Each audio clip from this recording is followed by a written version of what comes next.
Hey, what's up guys? In this video we're going to talk about abstract method in Java. Abstract is a keyword in Java and that can be used with one method. The syntax is, first we have the abstract keyword, then the return type of the method, and then the name of the method.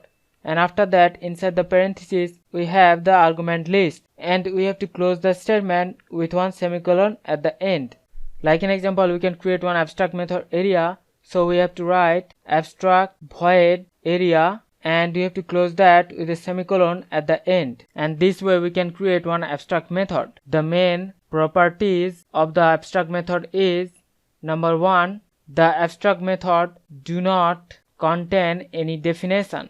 And you can see here the abstract method does not have any definition. We have just declared with the abstract keyword. And the second property is the abstract method must be inside one abstract class. So the abstract method area must be inside some abstract class, and the abstract class must be inherited by one child class. So we can create one child class B and we can extend the abstract class A.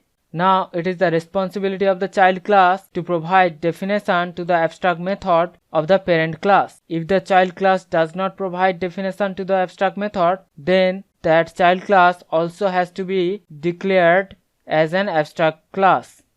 So in this example program we have one class called shape, and inside that class we are going to create one abstract method. So we are going to write abstract, then the return type of the method, and then the name of the method. And we have to put one semicolon at the end. So we have created one abstract method called area.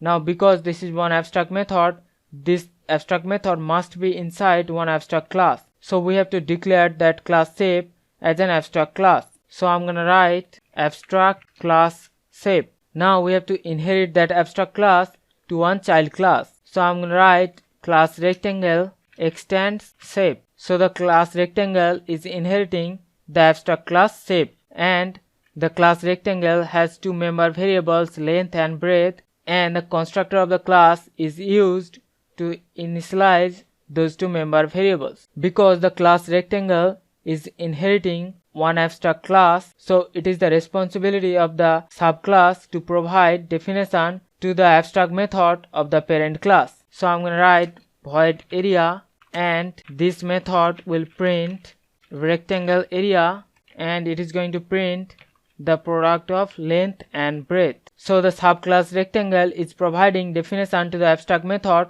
of the parent class, and the method area will multiply the length and breadth and print the rectangle area onto the console. So now I'm going to use the object of the rectangle, and I'm going to call r.area. So I'm going to save the program, and I'm going to compile and run the program. And you can see the output rectangle area 200. So we can create an abstract method by using the abstract keyword in Java, and then we can provide definition of that method in the subclass. So hope you understand the concept of abstract method in Java. We'll see you in the next one. Thank you.